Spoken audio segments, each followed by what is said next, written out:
भगवान की लीलाएं बड़ी अपरंपार हैं।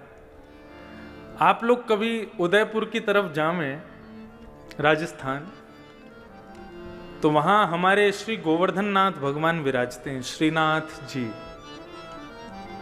उनका स्वरूप कैसा है? एक भुजा ऊपर, दूसरी भुजा कमर पे। सबने चित्र में तो दर्शन किए, लेकिन मध्य प्रदेश छत्तीसगढ़ के लोगों को बहुत कम पता है नाथद्वार के बारे में। तो वहां श्रीनाथ जी का मंदिर है, और श्रीनाथ जी के मंदिर में ही श्रीमद जगत गुरु वल्लभाचार्य जी के सेव्य ठाकुर जी, हजारों वर्ष पुराने ठाकुर जी हैं। इतने से लड्डू गोपाल हैं, हमारे अंगुष्ठ के बराबर के लड्डू गोपाल। उनका नाम है नवनीत प्रिया। नवनीत कहते हैं मक्खन को, प्रिय कहते हैं उससे प्रेम करने वाले, नवनीत प्रिया। तो श्रीनाथ जी का जो भोग लगता है, वैसे ठाकुर जी की भोग की पद्धति ऐसी है कि पूरी रसोई की जितनी सामग्री है वो सारी सामग्री ठाकुर जी के मंदिर में रखनी चाहिए। कैसे? भगवान के मंदिर के आगे पत्तल रख दो, नीचे ही किसी बढ़िया स्टूल पर पत्तल रख करके उसी में कड़ी की भगोनी, उसी में सब्जी का भगोना, उसी में ही रोटी सब्जी सब एक साथ पधरा दो। सब में तुलसी छोड़ दो, कक्ष बंद करके 20 मिनट के लिए ठाकुर जी को भोग लगाने दो।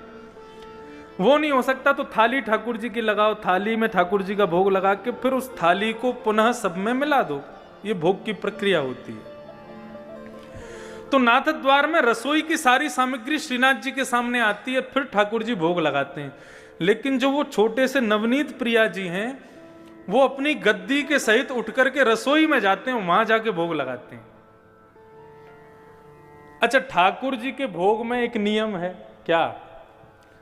मिष्ठान जो है, मीठा जो है, वो ठाकुर जी की तरफ होना चाहिए। जैसे आपने पूरी थाली लगाई, तो ये जितनी भी खट्टी पदार्थ हैं या नमकीन पदार्थ हैं, दाल चावल आदि, इन सबको दूसरी तरफ रखो। मिष्ठान जो है वो ठाकुर जी के आगे सबसे पहले वही रखो। मीठा, ठाकुर जी पहले मीठा खाते हैं, उसके बाद फिर कुछ नमकीन खाते हैं, फिर मीठा खाते हैं, फिर कुछ नमकीन खाते हैं। ऐसे ठाकुर जी का नियम है।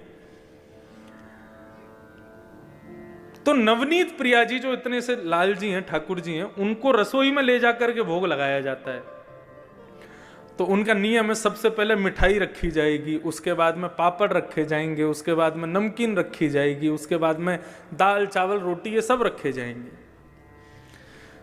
तो एक दिन पुजारी जी से गलती हो गई, ठाकुर जी की सिंहासन के आगे उन्होंने कड़ी रख दी, मिठाई की जगह कड़ी रख दी, और कड़ी रख दी और मिठाई रख दी दूर कहीं पर।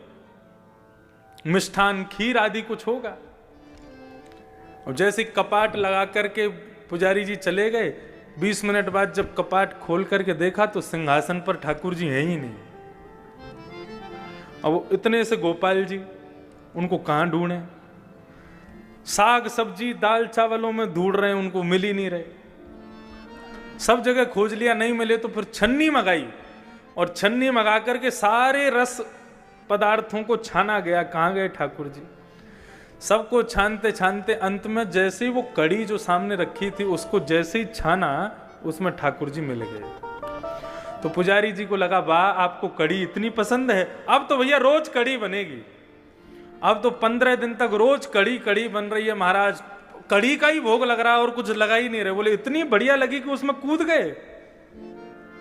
तो एक दिन पुजारी जी के सपने में रोते हुए भगवान आए।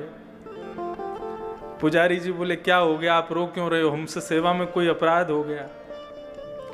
बोले, तुम रोज कड़ी कड़ी खवा रहे हो। बोले, उस दिन आप कूद गए कड़ी में तो हमको लगा आपको प्रिय है इसलिए लगा रहे हैं। बोले, मुझे कड़ी प्रिय नहीं, मैं तो खीर खाने जा रहा था तो बीच में कड़ी पड़ गई, उसमें ही गिर गया मैं। बोले, कड़ी नहीं खीर का भोग लगाओ। तो ये सब अनुभव आपको भी होंगे यदि भाव से सेवा करोगे।